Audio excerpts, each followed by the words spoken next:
like to call the regular city commission meeting of June 18th, 2024 to order and ask all of you to join me in the Pledge of Allegiance. I pledge allegiance to the flag of the United States of America and to the republic for which it stands, one nation, under God, indivisible, with liberty and justice for all. Thank you.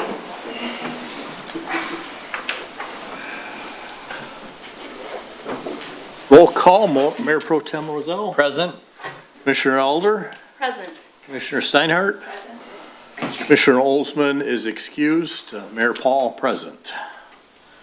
Approval, do we have a motion to approve the agenda with the removal of item number 6? We have not come to a agreeable date at this point in time. So moved, Mr. Mayor. Second. All those in favor? Aye. Opposed? Motion carries. Approval of the consent agenda. We have a motion. Move. Second. All those in favor? Aye. Opposed? Motion carries. Communications. I think we had any, no? Did one. Is there anything we had to act on? No, just a letter of thanks from Sally Young, a resident on Lincoln. Thanks for this city and DPW working with her to keep the garage sale going down the streets of Lincoln this year. So she's want to express her gratitude. And all of the proceeds she raised from that went to the Northwest Unitarian Universalist Church in Southfield. So thanks to Mrs. Young. Okay. Elected officials. I don't see any in attendance here, so we'll move on to a couple of proclamations we have this evening. First one is recognizing June 19th as Juneteenth National Freedom Day, a day of observance. Whereas Americans do not only celebrate our independence on July 4th, on June 19th each year, we look back at that day in 1865, on which Union General Gordon Granger led troops into Galveston, Texas to announce the end of the Civil War and the insidious institution of slavery. Thousands of enslaved people in Texas, among the last to learn of their independence, tasted hard-won freedom for the first time. Over the next several decades, African Americans who journeyed out of the South seek better lives brought Juneteenth celebrations with them. The thousands who settled in Michigan taught our state that America's struggle for independence did not end in 1776 or in 1865, but continues to this day.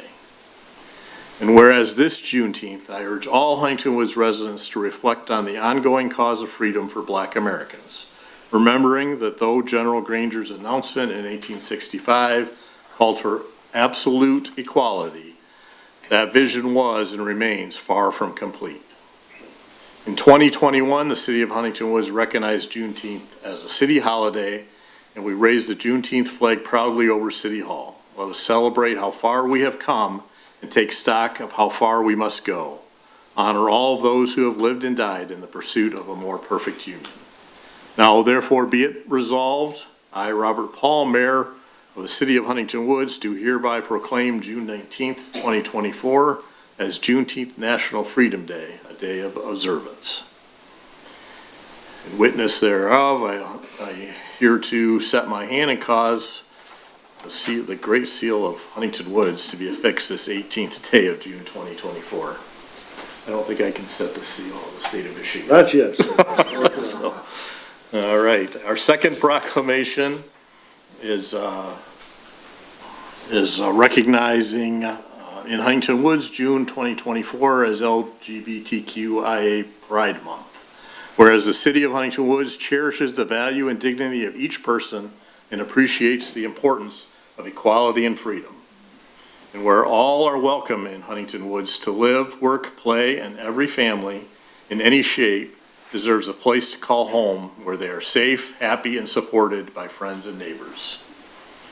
Whereas the city denounces prejudice and unfair discrimination based on age, gender identity, gender expression, race, color, religion, marital status, national origin, sexual orientation, or physical attributes as an affront to our fundamental principles.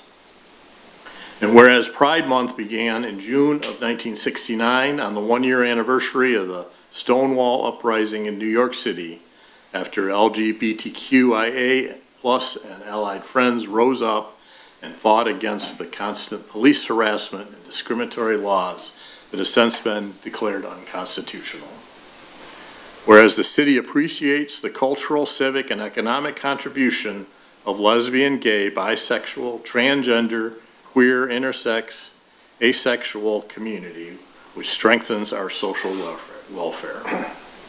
Whereas it is imperative that young people in our community, regardless of sexual orientation, gender identity, and expression, feel valued, safe, empowered, and supported by their peers and community leaders.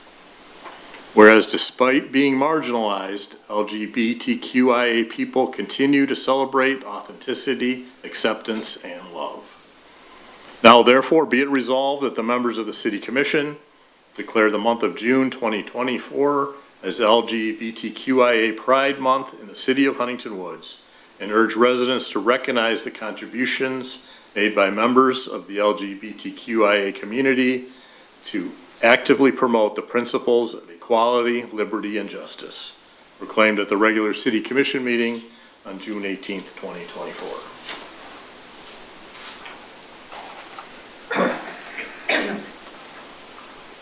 Public participation is next. Public participation is an opportunity for the public to address the City Commission for an item that is not on the agenda.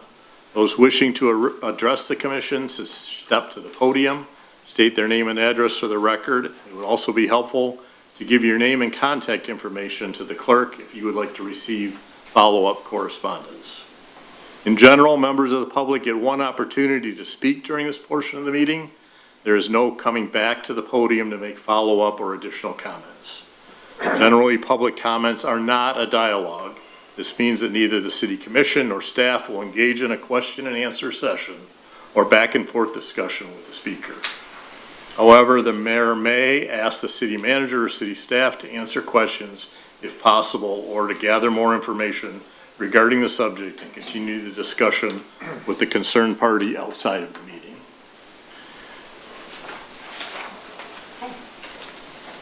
My name is Joanne Crystal, Kristal, 13321 Victoria.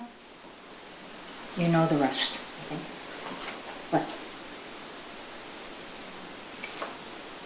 Anything else? Nope, that's good. Okay, good.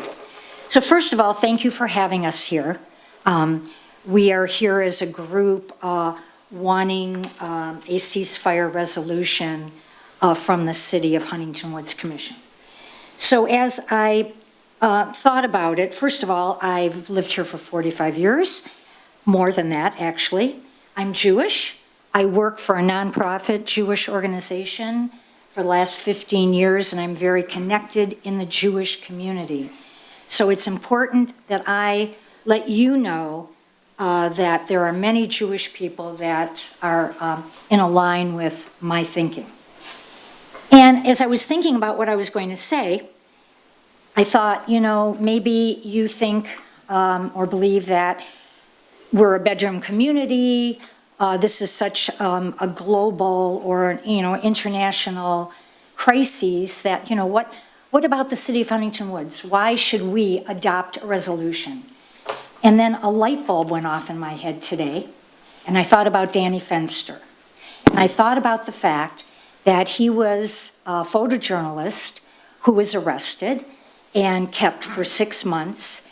And so we don't live in a little vacuum. One of our own citizens, his parents live here, his brother lives here, and so I don't think we can think that we're on this little Huntington Woods of 1 mile square isn't important, and that we don't have to adopt a ceasefire resolution. Because I think something that happened to someone like Danny proves to us that we should be part of the conversation. So that's the first thing I thought of. So we, the group of us and many people in Huntington Woods, we would like the city commission to pass a sustained ceasefire resolution and in exchange for all hostages, Israeli as well as Gazans, Palestinians, to protect and save human life. For over 7 months now, the human suffering is extreme and unconscionable. Families have been torn apart, 16,000 children have been killed, and thousands of hostages are in captivity. So I feel my heart breaks for every life, for the Israeli hostages as well as the Palestinians. And I felt, and I mentioned this when we went in front of the Anti-Racism Committee, that when the city of Huntington Woods fought for drag queen bingo, and I felt proud to live in the city of Huntington Woods that took a stand that said that we, just as you declared Huntington Woods as LGBTQ month and Juneteenth, those things take a lot of time, but it's happened, and this should happen too. And I would be so proud because there are Detroit, Lansing, Ypsilanti, Ann Arbor, Ferndale, Dearborn Heights, Hamtramck, they've adopted a resolution. And why can't we? Why can't we stretch it? Maybe this isn't something that has ever been asked of you before, but I would feel very proud of living in the city of Huntington Woods if you would take that stand. Thank you very much. Thank you. Good evening.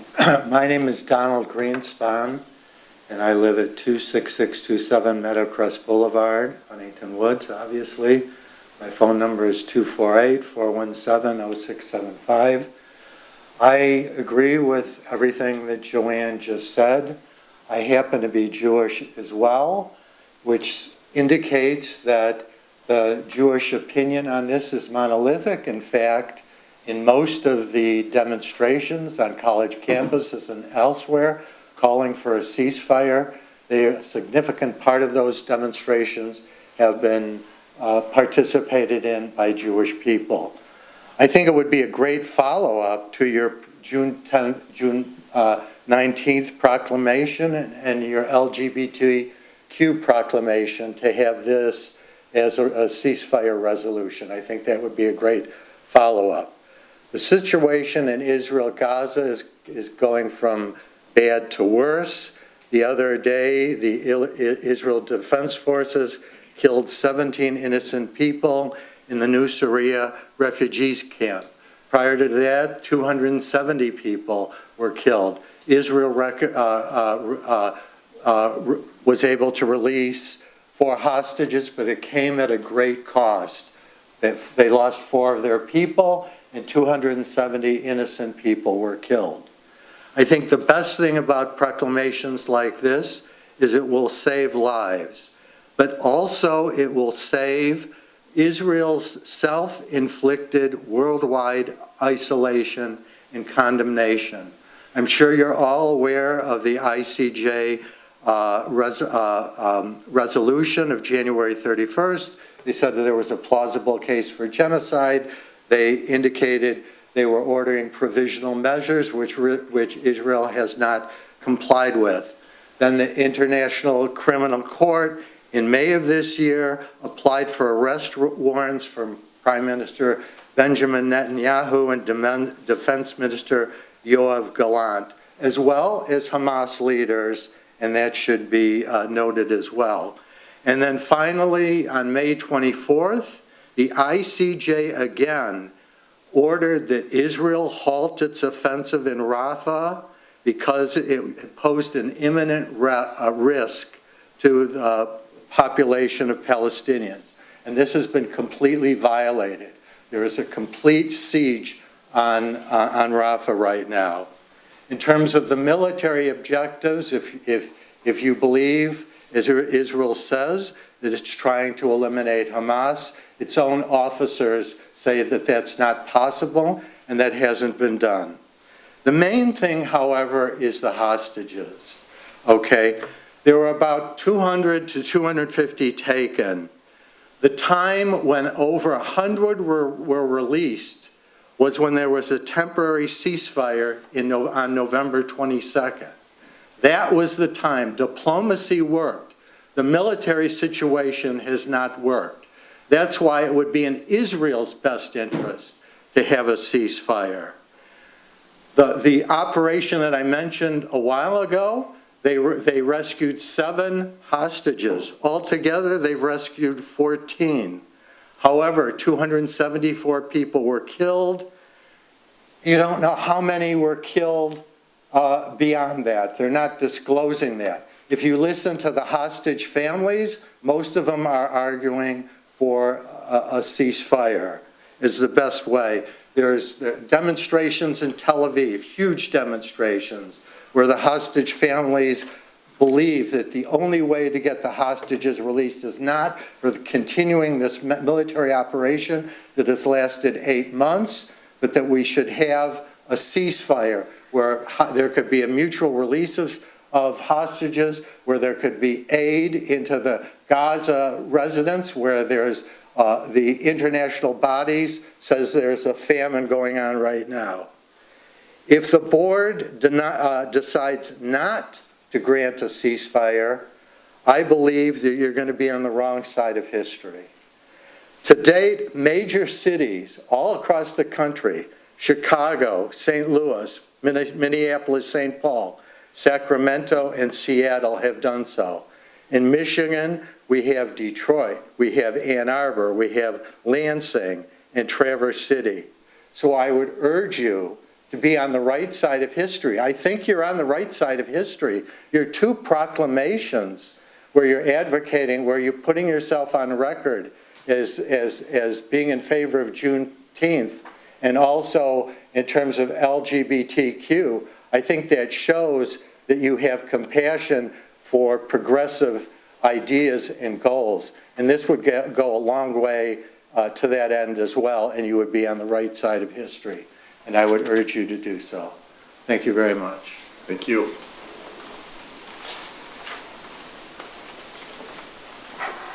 Good evening, Mayor and City Commissioners. Thank you so much for giving us the opportunity to be here. And I agree with my neighbors here, since you mentioned the lineage and what you believe in. So I just give you a little bit about myself. First of all, my name is Suhair Ghanem. I live on 13366 Victoria Avenue. I'm an immigrant. I've been in this country for 40 years, so I'm a citizen. But my background is I'm Palestinian, and also I'm an Israeli. My lineage is Christianity, but also I have family members who are Muslims and Jews. I agree with everything. I want to emphasize that this is a local issue. Everything starts with local. Change happens locally.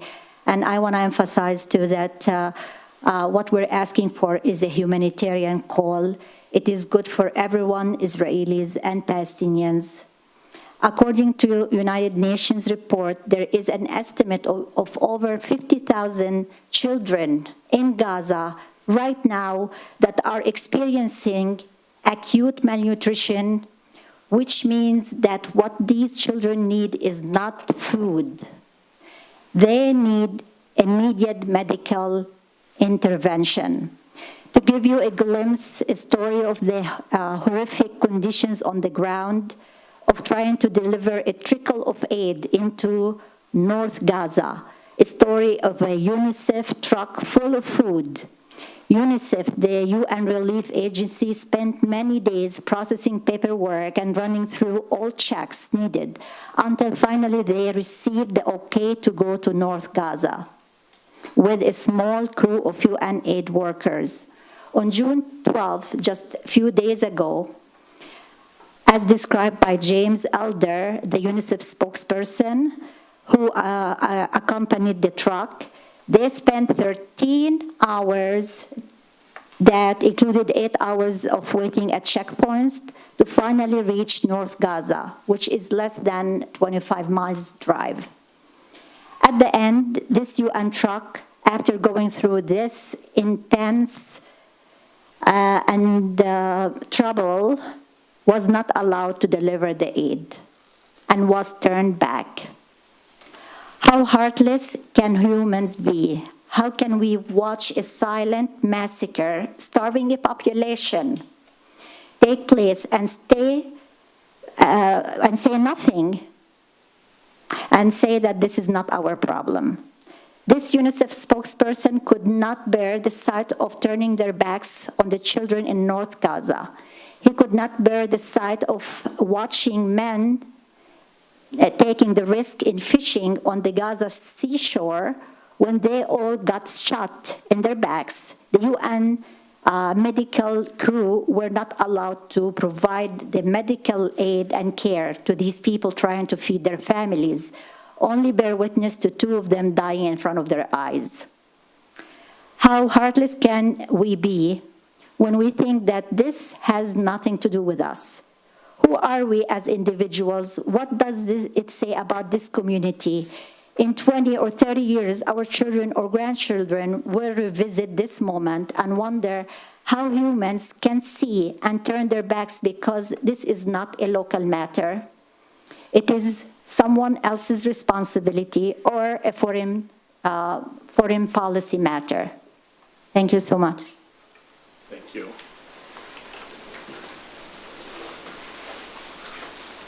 My name is Jeff Spakowski. I'm at 10155 LaSalle, here in Huntington Woods, 248-915-0415.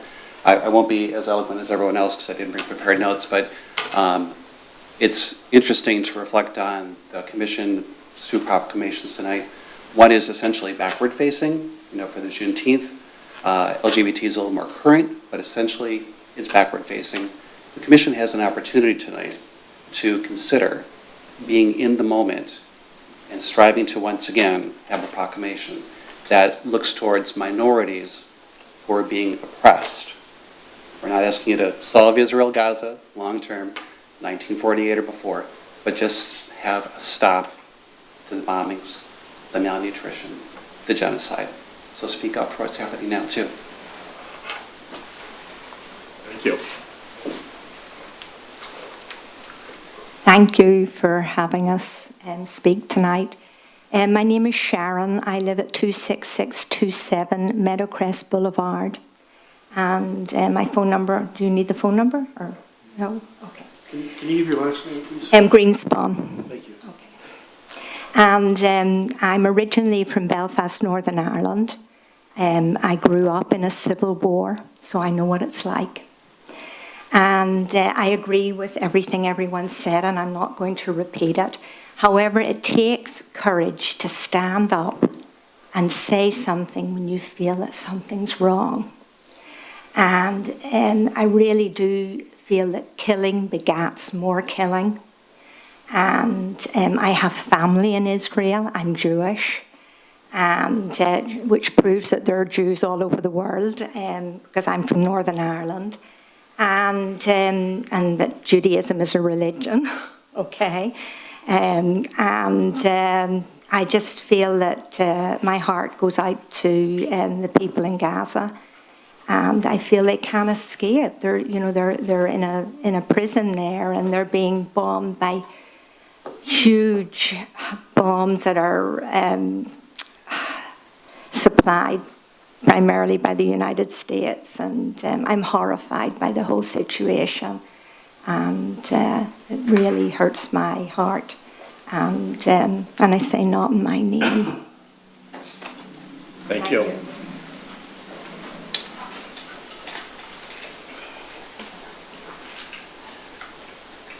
Hello, my name is Ruth Corey. I've lived in Huntington Woods for 45 years. Both my sons live and raise their families here in Huntington Woods, as most of their friends have. And the reason we stay in Huntington Woods and choose to live here is because it's always been an accepting, welcoming community. It's more educated and progressive. And I applaud the declarations, resolutions that you've made and I would like to see one for the ceasefire in Gaza. I have been to Israel, Gaza, and the West Bank. I have seen the harsh measures taken against Palestinians. I've experienced them, and so have my children. And so when I watch this, it really breaks my heart. My late husband was Palestinian, and he died October 6th, the day before all this happened. And I'm glad that he did, because he would not have been able to watch what's going on. And so I really wish he would pass this resolution and show what Huntington Woods is really about, that it is a community that cares. So please join the rest of the cities across this nation and adopt the resolution. Thank you. Thank you.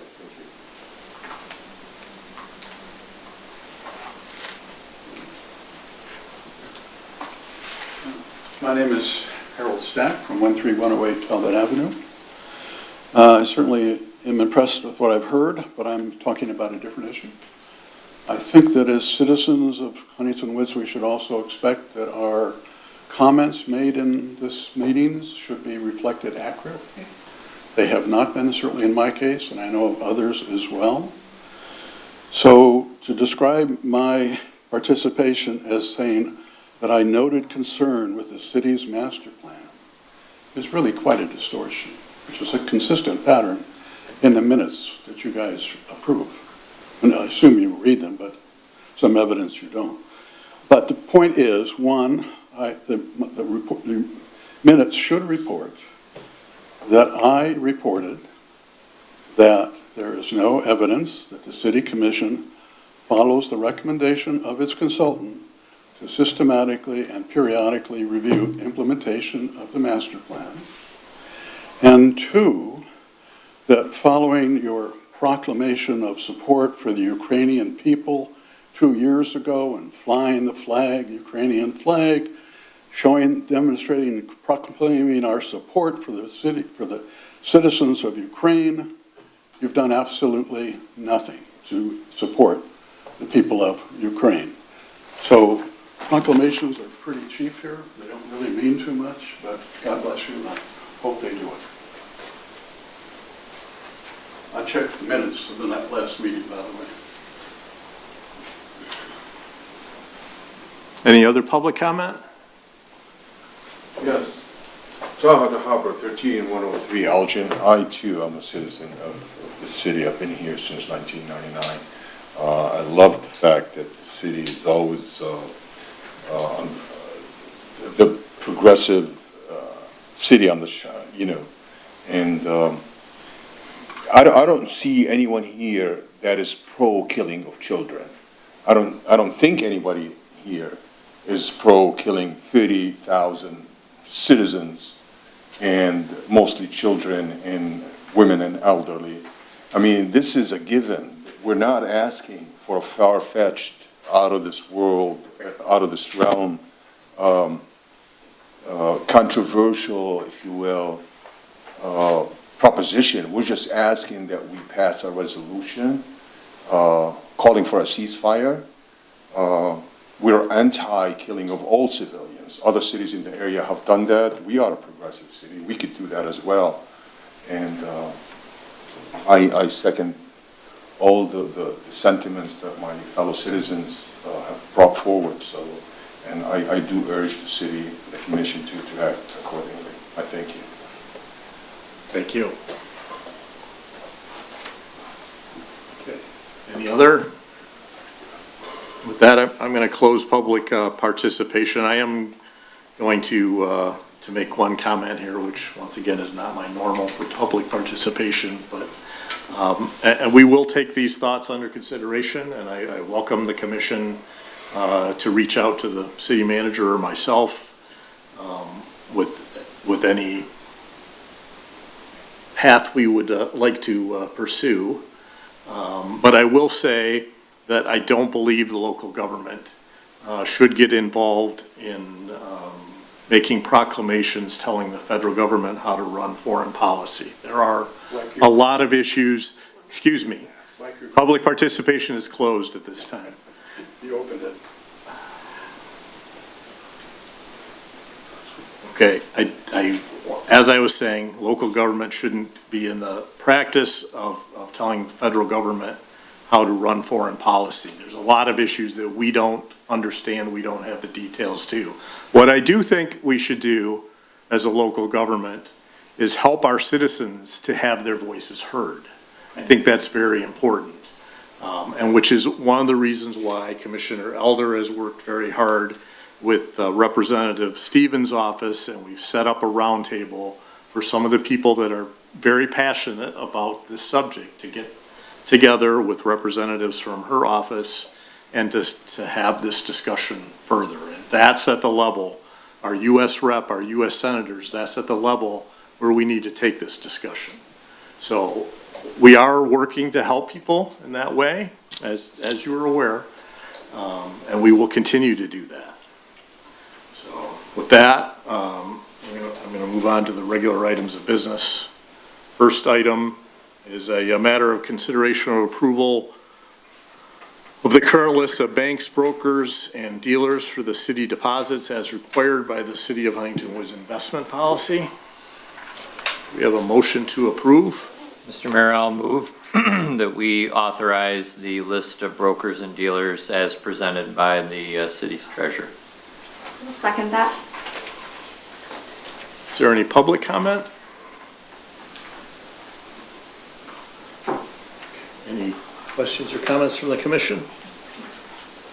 All those in favor? Aye. Aye. Opposed? Motion carries. Item number 2 is considering the approval of the fourth quarter 2023-24 budget amendments for the fiscal year ending June 30th, 2024. Ethan, you want to give us a quick review? Yeah, sure. So, basically, fourth quarter is the end, so we're just tying up things before, June 30, which is the end of our fiscal year. It's just, taking a look at revenues and expenditures and just making sure enough fund balance is appropriated to the funds so that, the state doesn't get mad for us to go over budget. So, there's not a lot of concern here, and the numbers, I believe, are pretty nominal in relation to the rest of the city budget. I will make a note on the big one, the road maintenance fund. The only reason we're putting in $400,000 on the under contract service traffic is our 2024-2025 budget construction is starting early, so it's just the whole process just is scooching up about a month. So we have to make sure we're still tying up this fiscal year before. So 2024 to 25 construction is going to be $400,000 less because there's part of it that took place in the prior fiscal year. So that's making sure that that's all tied appropriately. And then the rest of it is simply little overages. I tend to be pretty conservative in my projections to make sure that we don't go over. So a lot of these, I think we'll find that we're under 100% anyway, but I'm just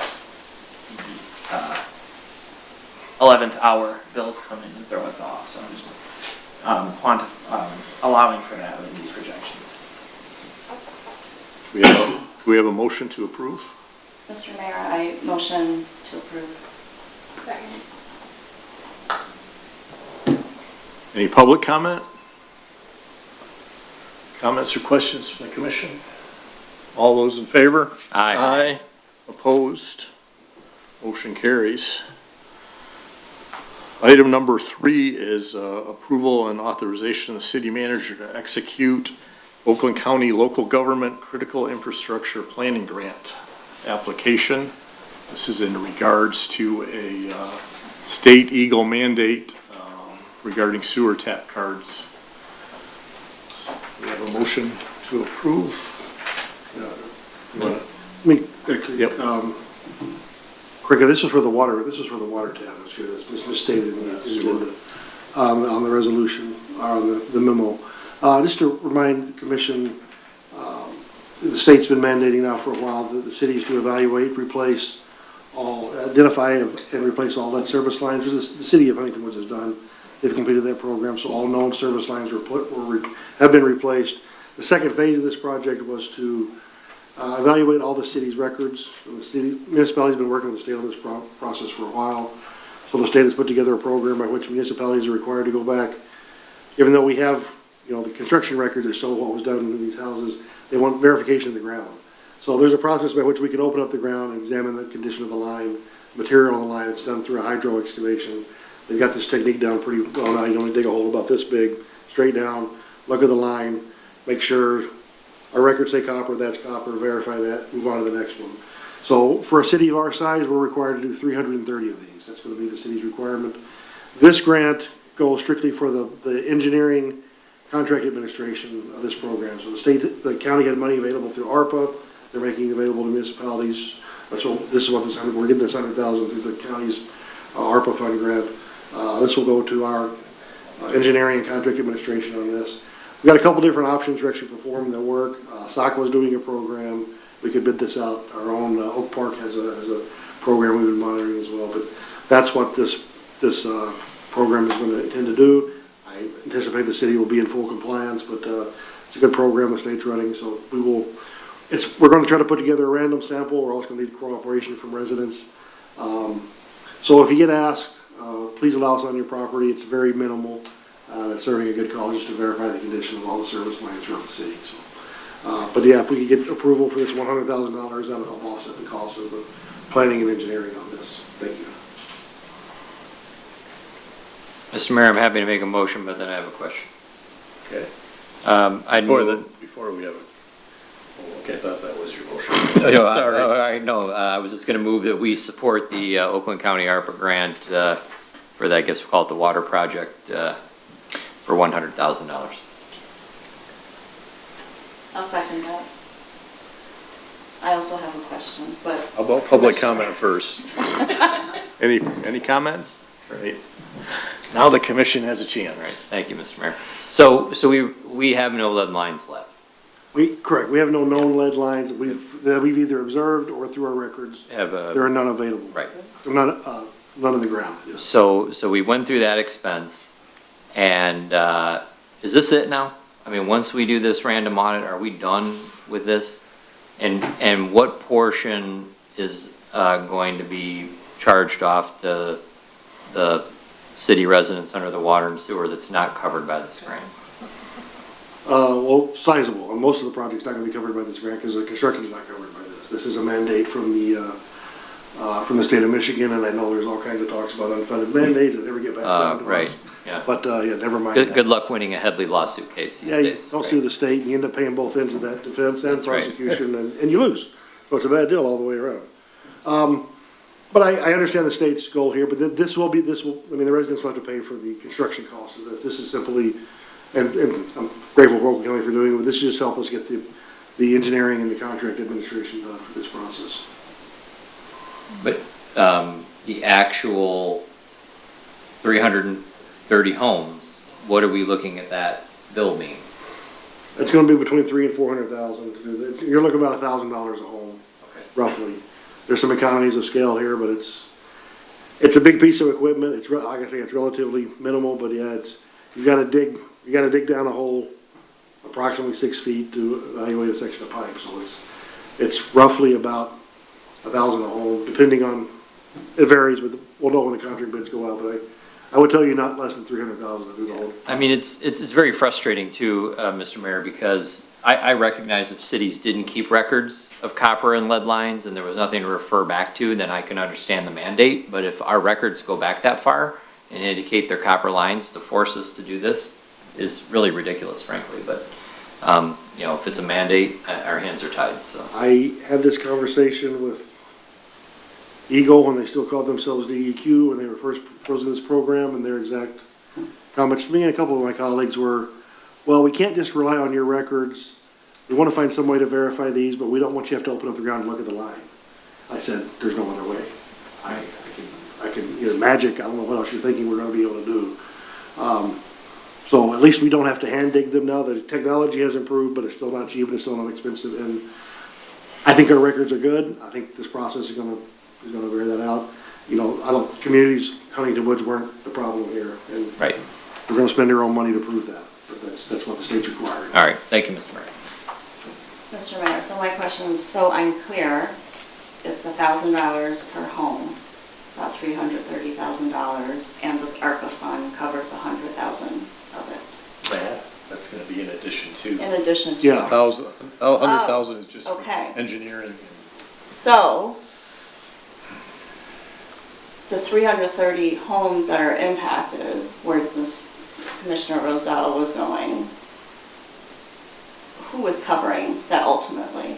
Well, the city's paying the tab for everybody out of our water and sewer Right, but funds. so- ultimately. Gonna be on your water it bill is- all the time, right, every that's homeowner's what I'm water saying. bill. Yes, it's all your money, right? Yeah, it's all money that's generated through water and sewer charges, through the water and sewer fund, so. Rates will go We up. are all paying. So I guess that's a rhetorical question, and there's no other options. State mandate, no, there's not a way around this.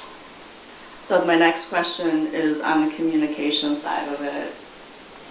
How are the 330 homes selected, and what is the communications plan?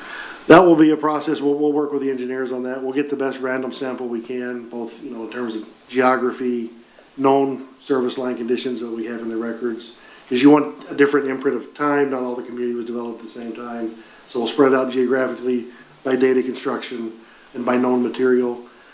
So we can randomize the sample, we'll definitely go above 330, because not everybody's gonna comply, and I get that. A lot of these are in the front yard, some are more difficult to get to than others. So, but we'll set the random sample up by that, then we'll just have to notify homeowners, in person via mail and get as much compliance as we can.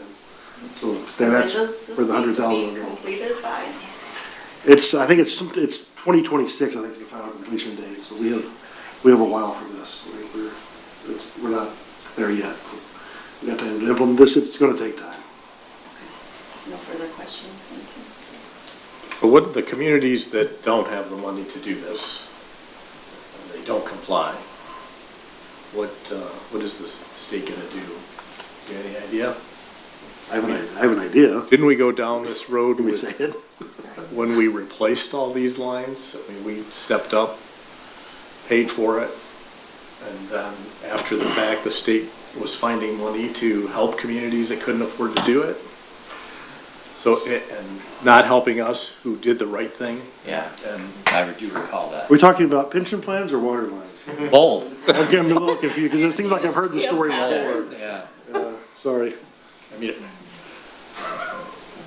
we're getting a grant to pay for the engineering, so I don't have any problem with that. I'm talking about the execution of it here. Should we wait until the state steps up to the table and funds the communities to do it? We don't have to answer that today.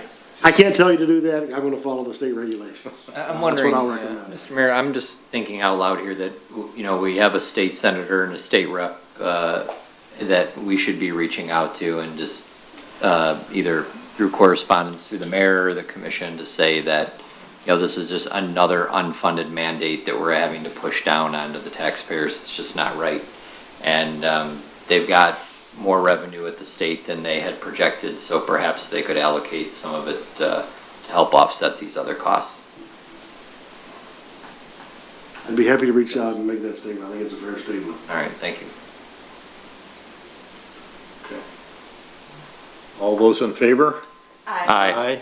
Opposed? Motion carries. Item number 4 is authorizing the city manager to execute and submit the Oakland County IT Services Agreement. We have a motion to approve. Second. Any public comment? Comments or questions from the commission? All those in favor? Aye. Aye. Opposed? Motion carries. Item number 5 is a matter of considering the review and approval of the City of Huntington Woods building fee schedule.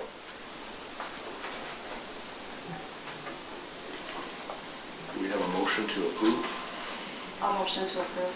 Second.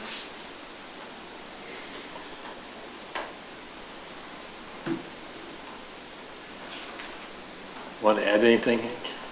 Well, if you've got a motion on the table, but basically all this is that our redevelopment ready certification requires us you to review this on a yearly basis. We have been doing it periodically, but in order for our redevelopment ready certification compliance, which we're very close to finishing, it requires us to go through that. There are a few changes that we've made as a result of that, and they're particular not to all the charges and fees, but particularly to development charges and fees. So that would be the building department and the mechanicals. So that's why we've gone through that. We have had a couple raises where we've had in a building for new residences, including the grading review. And part of that is in fact because our prices from our city engineers have gone up. And as a result, we certainly don't want to be losing money every time we have that. So we had to raise funds and fees for that. And it's not a bad thing to review this every year because costs do fluctuate. And as a result, we're able to do that. The other one were minimal increases, the fence permit, which was minimal, and grading inspections. And the grading inspections are the primary thing that had to go up because the cost has gone up to us. We do require that, and that's what helps the residents keep new houses from draining onto their property. Thank you. Any public comment? Comments or questions from the commission? Mr. Mayor, this is essentially where we just have to break even, right? I mean, we can't overcharge, we can't undercharge. We essentially have to charge the cost of the service. So it makes sense to look at it, like you said, and make sure we're charging appropriately. I think it's illegal to do anything different, so. All those in favor? Aye. Aye. Opposed? Motion carries. Item number 7 is a matter of consideration to establish minimum insurance requirements for all bids and contracts. The City of Huntington Woods. Our current request is at $500,000 per occurrence for general liability and motor vehicle liability. We're proposing moving those up to $1 million. Do we have a motion? Mr. Mayor, I'll move that the City of Huntington Woods approves the resolution to establish minimum insurance requirements for all bids and contracts with the city as presented. Second. Any public comment? Comments or questions from the commission? All those in favor? Aye. Aye. I was gonna ask a question. Oh, I'm sorry. Go ahead, it might be good for us to read the question. Does this apply to contractors or vendors that work in Parks and Rec, that are individuals or small business owners? Okay. And are there any concerns around the impact on small businesses for meeting those liability requirements? I think $1 million is pretty much a common minimum anymore, so I don't think it will be. And they likely, Mr. Mayor, already have the insurance, they're just naming us as an additional insured on the policy and just making sure they have that limit. So hopefully it's not a big impact, but I do recognize Commissioner Steinhardt's point. Okay, all those in favor again? Aye. Aye. Opposed? Motion carries. Item number 8 is a matter of appointing Rocco Futuro as our representative, and Chris Wilson as our alternate to the Southeast Oakland County Water Authority, better known as SACWA, board for the fiscal year beginning July 1st, 2024. We have a motion? So moved. Second. Any public comment? Any comments or questions from the commission? All those in favor? Aye. Aye. Opposed? Motion carries. And switching roles, item number 9 is a matter of appointing Chris Wilson as a representative and Rocco Futuro as the alternate to the Southeast Oakland County Resource Recovery Authority, better known as SACRA, for the fiscal year beginning July 1st, 2024. So moved. Second. Any public comment? Comments or questions from the commission? All those in favor? Aye. Aye. Opposed? Motion carries.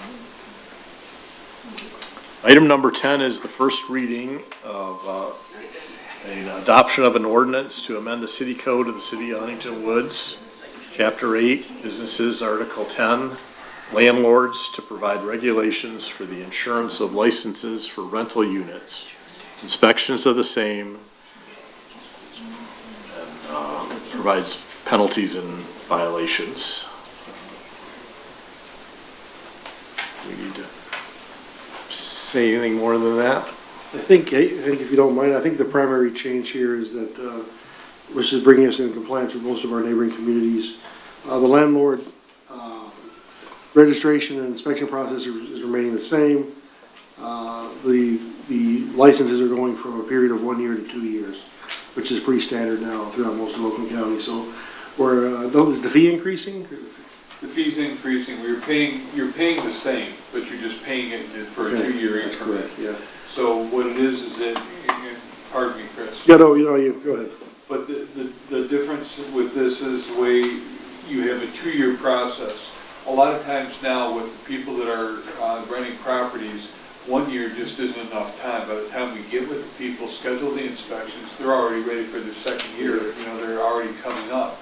So 2 years will do a lot as far as our rental properties. It won't change the quality of the inspections because they're getting the same thing done by an Act 54 certified building official. But what it does is it allows the applicants a chance to better take care of the property and complete their punch list if they're given one by the city building official. And 2, it allows for the time frame for like the staff and everybody to keep track of it, which will be on a 2-year basis now, so we don't have to do this every year. So we're not stepping on each other's toes. By the time we get done with it, we're ready to do it again. And most of the surrounding communities have decided that's just not fair to the applicants or to the tenants who have to keep letting people into their buildings. So with that, that's what's behind this, Mr. Mayor. We have a motion? I'll move. Second. Any public comment? Okay, seeing none, any comments or questions from the commission? Mr. Mayor, I'm just curious, Hank, how many rental units are we talking about inspecting? Less than 50. All residential? All residential because the other inspections are business licenses and they're done a little bit differently. So they have to do that as tenants move in and out, which is more frequent with that than there is with the residences. Typically, people get at least a year lease for the residences. Sometimes with the commercial, they'll get more like 3-year leases, 5-year leases, depending on what terms are being offered. But in this case, this is what we believe to be the most effective use of our resources in order to deal with this. Great, thank you. All those in favor? Aye. Aye. Opposed? Motion carries. Also, item number 11 is also a first reading. This is the adoption of an ordinance to amend the city code of the city of Huntington Woods regarding liquor license to provide policies and regulations. Who's going to talk to this one? I'll start. All right, thank you. So I think the city recognized we had some, little bit of a gap in the lack of a liquor license ordinance. That's why you don't have a marked out version of this, because it's all new language. And also an application. So City Attorney Rosati been tasked a couple meetings ago with putting this a draft of a liquor license ordinance together, which I've given to you for your review. I think the Commission's had a chance to review previously. And also a liquor license application checklist. There's a lot here, and I know there's been some back and forth already, and there have been some modifications to this. This is where this stands today. We put this on the agenda for a first reading. This would, I think, fill the gap and give the city some formalized process of how to handle a liquor license application coming through. And I think, as we've talked before, there are various forms of this. We don't have a lot of history in dealing with these because we just haven't had a lot of application requests. And the city, mainly due to our limited amount of commercial properties, but it is something that might be more prevalent going forward. So I think what Mr. Rosati's put together is a good draft for us to begin to look at. This is the form that most liquor license ordinances would take. I know there's been some question about some of the provisions in here. I think this is a good time hash those out and make any requests or changes or clarifications be made, but otherwise, at the point the city attorney would deem a first reading to be appropriate, we can go through this and take any questions or any public comments on it. If the commission's agreeable, then we would set this up for a second reading and formal adoption at either the next commission meeting or a future meeting in the future. Okay, do we have a motion to approve? Mr. Mayor, I'll move to authorize first reading and set a public hearing and second reading for our next meeting. I second that motion. Is there any public comment? Comments or questions from the commission? Mr. Mayor. There is a very long ordinance, like at least double or triple in length than our sister city, Pleasant Ridge, who already has establishments with on-premise liquor licenses. I have there's a lot of redundancies. I think there's opportunities to make it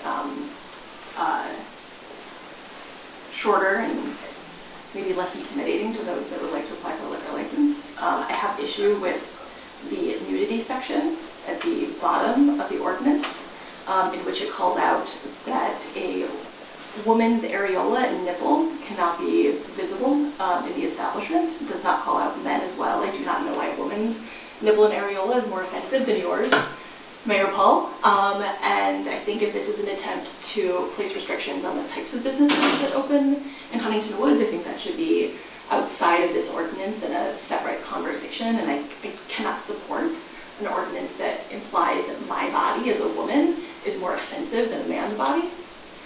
So I would like to see either the entire section on nudity removed or rewritten to indicate that a man's nipple and areola must also be covered.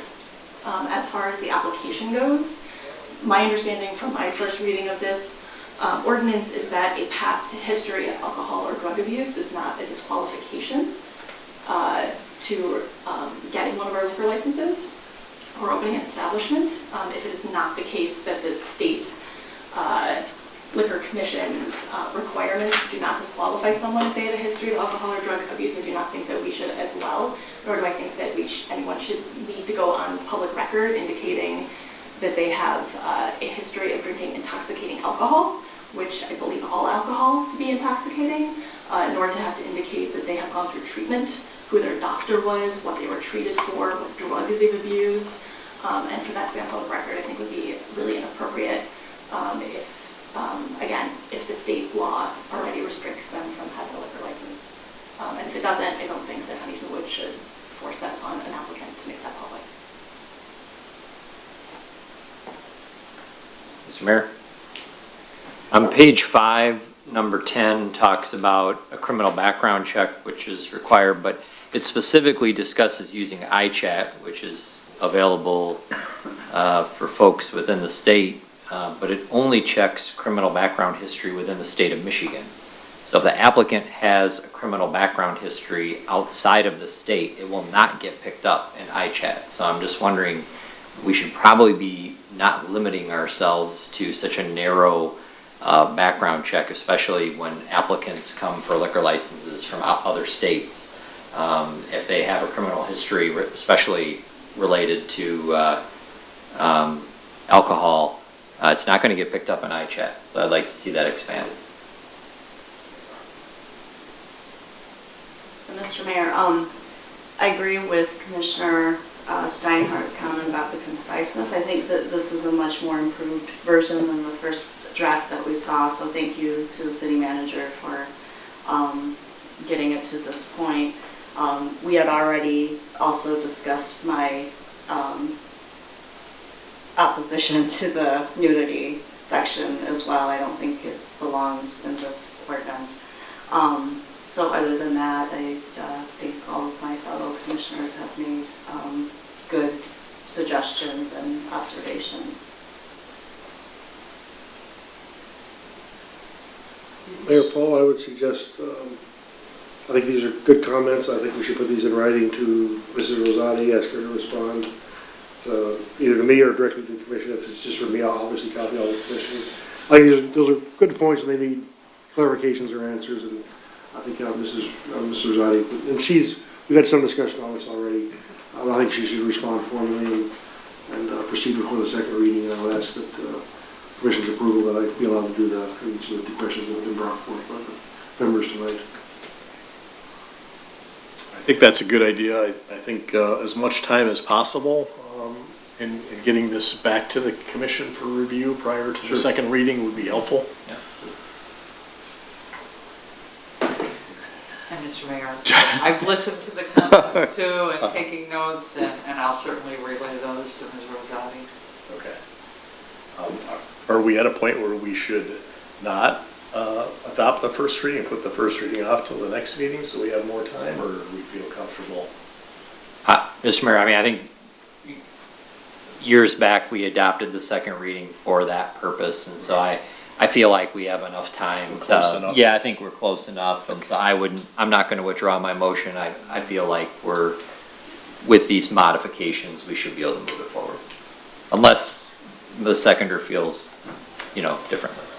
Yeah, Mr. Mayor, I think the bulk of the content is much improved and in a good place, but we've had some major tweaks, discussed tonight, so as long as those are addressed, I think we can get it down to a pretty final version.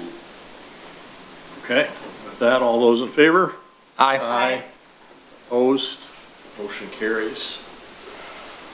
Item number 12 will require a roll call vote. It's a matter of considering into closed session pursuant to MCL 15-268, immediately following the regular meeting to discuss union negotiations. We will be reconvening. We have a motion.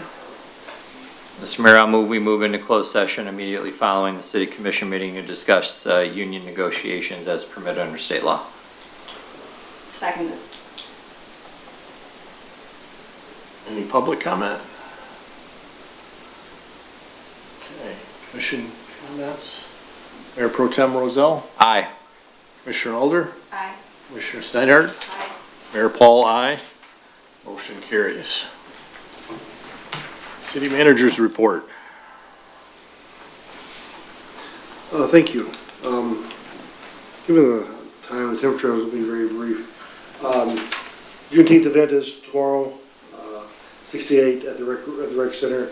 Because of the weather conditions, we have made the decision to move that into the gymnasium area. Relatively easy move, because if you know, we've got that big garage door that's right there that faces the parking lot, so we're just gonna move inside there. The band and the seating area will be in there, the speakers will be arranged in there, the community groups that are gonna be there present will set their tables up in there. We're gonna move the food trucks from the parking lot up closer, just along the sidewalk there, and set the tables for eating and drinking there just outside of the grass area, because that's generally pretty shady by then. There was some concern about the heat, and I did stop by yesterday about 5:30, and it was shady, but it's still pretty warm. And I think to have the band perform off and on over a period of 2 hours in that heat could be a bit much. And with the residents, we want them to be comfortable as well. So thanks to the Parks and Rec staff for their cooperation with that. It's been a lot of work to put that together, and then we're changing it here 24 hours out. But it's going to be a good event. Why am I forgetting the name of the band that's playing? Roots Vibration. It's coming back again for the second year. I got a good memory, it's just short. They're coming back for the second year. They did a great job last year. Egg Roll Diva is going to be the food truck that was there. She was also present for an event earlier this year. And Rhonda Sweet Treats, the same ice cream truck, is going to be back again. So thanks for them. And so please show up tomorrow, 6 to 8. It's going to be a good event. We've had really great turnout the last couple of years. We're looking forward to it again. And we're going to be inside, so there will be AC tomorrow. July 4th is coming up. Fireworks night, again, is going to be on that Thursday night, July 4th. That'll happen again before we meet again. We have had some questions from residents about Ludlow construction. We are going to go forward. I've had a lot of I don't know where that road's going to be. It's not going to be done. I do know that. We're not going to be done with the construction by then. We're going to operate much as frankly as we did with the garage sale when Lincoln was under construction. They're going to kind of button up a day before. we will place barricades around areas that need to be, people can stay away from. Otherwise, the road's gonna be under construction, the yards are gonna be open, the sidewalk's gonna be open as best we can, and we'll enjoy the event. I think enjoy it, as well as possible. So the road won't be done. We've had very good cooperation from the residents in there working with us, and, yeah, we were gonna kinda get the equipment out of there. I'm pretty certain they're not gonna be working on Friday the 5th either, so it'll give us some time to get stuff out of there and allow people to enjoy that area. Then we'll be back to work the next Monday. So Ludlow will be much as normal. Of course, again, we can always gather at Rackham there to watch the fireworks from the golf course or wherever your favorite viewing location in town is. That'll be at dusk again on the night of Thursday, July the 4th. So, thank you. Are there any questions from the commission for the city manager? Yes, Mr. Mayor, you mentioned moving the equipment, so there's some very large construction vehicles, so will they be moved off of Ludlow then?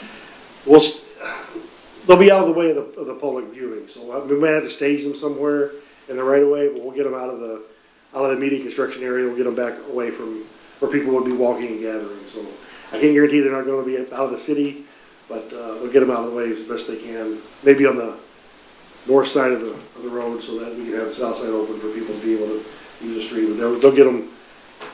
They don't want people on the equipment either, so we'll get them in a secure area. Would they be able to place them on Lincoln since that is closed? That's a good idea. That might work. Where the road's closed anyway. I'll bring that suggestion up. So, yeah, I mean, they're concerned about it as well because they don't want people on there, on their equipment either. That's a concern as well. So, and people are going to be having fun, and that looks like it may be fun. It's not that much fun. So we'll stay off of that. And it's a good suggestion. I'll pass that along to our engineers. Thank you.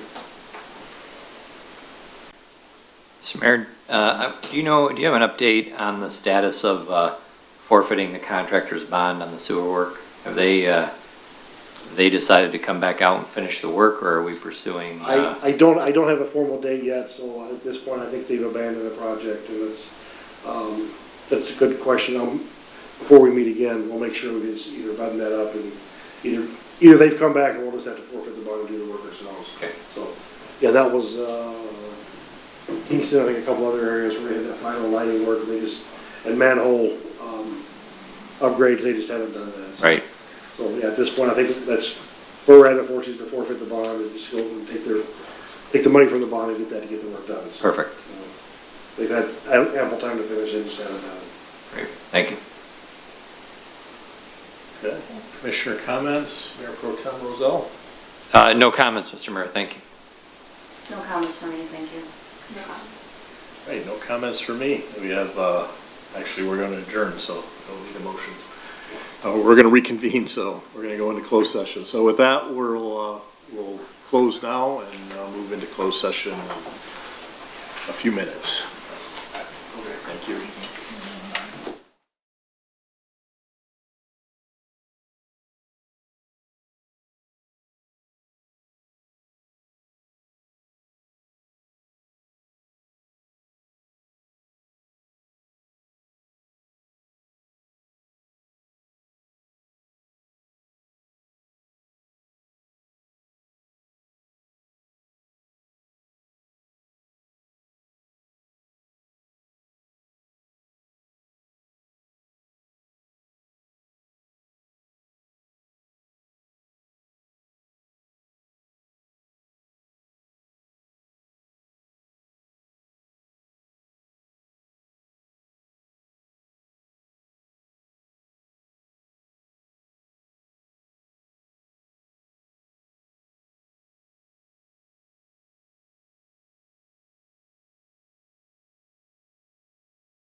Mr. Mayor, I'll move we reconvene from closed session.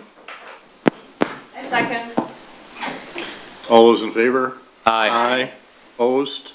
Motion carries. Mr. Mayor, I'll move we approve the tentative agreement between the City of Huntington Woods and the Command Officers Association of Michigan as presented by the city manager. Second. All those in favor? Aye. Do we have a motion to adjourn? Let me do that one too, or go ahead, someone else take it. Can I motion to? Amen, go ahead. Thank Do we have a second? you. Second. I'm sorry, did I miss that? All right, all those in favor? Aye. Aye. Opposed? Motion carried. Meeting is adjourned. Thanks, everybody. Thank Thank you.